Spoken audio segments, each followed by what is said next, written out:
The European Southern Observatory's very large telescope has taken the first ever direct image of another solar system. It's today's Talkin' Science Story of the Week. I'm Matt Miller, you're on Trekzone. With the latest science and space news 5 days a week across Apple Podcasts, Spotify, Google Podcasts and YouTube. This is Talkin' Science with Dr. Brad Tucker and Matt Miller.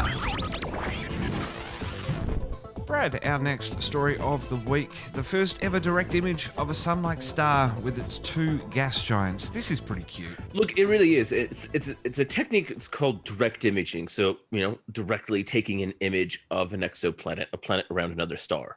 Now, most times when we've talked about all the planets, it's been inferred from, the transit method. So a planet moving in front of its star, and we see the dip in light, or micro lensing. We see the wobble or shift in light, and we can get a measurement of the planet. It's really hard to directly take an image of a planet, because you have a super bright star relatively nearby, and it's relatively nearby the star, so you can't usually resolve the two objects. And so this is a new technique that's getting better and better and better.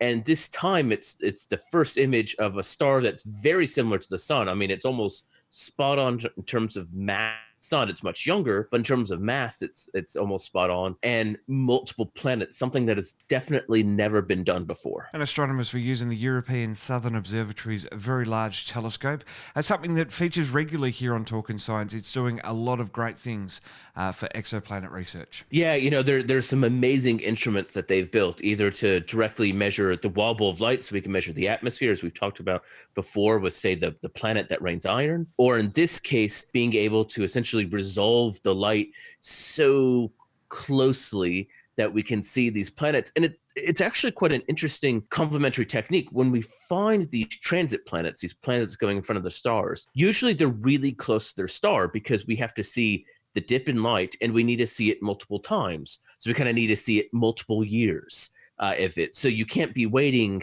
hundreds of years for it to happen. So by having these planets, which are actually quite far out from its star, they're on the order further than, say, Jupiter is from our star, we can better resolve and see these planets.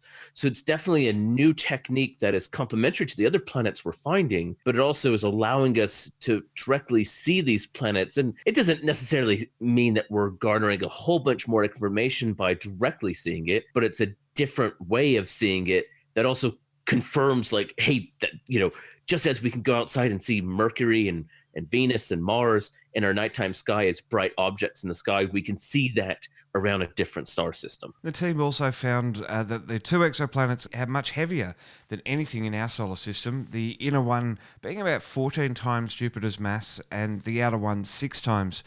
That is huge. Yeah, these are big planets.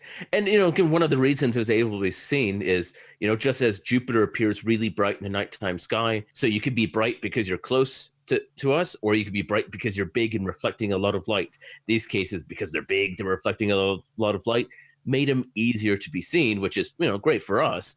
But yeah, these are just behemoths that it's kind of hard to imagine orbiting something like the sun, but it just shows the range and diversity of planets that are out there that are just being found, and more that we can find that we're just scratching the surface of. And this star is very young. It's only 17 million years old. Yeah, so even though it is similar in mass to the sun, it's a baby star. It's maybe a 7-year-old in terms of star's age. So it's really just coming out into its own. So it has a long lifetime. So being able to see planets that are young, helps put this picture together of planetary formation from infancy all the way to death, so to speak.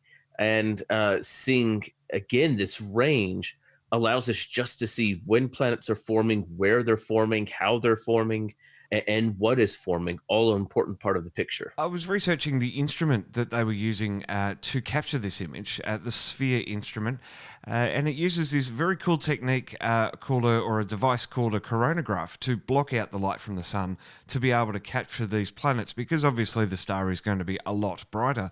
Being a cameraman myself, if you have something really bright, even astronomy at nighttime as well. You have something really bright, like say a full moon, you can't see the distant things.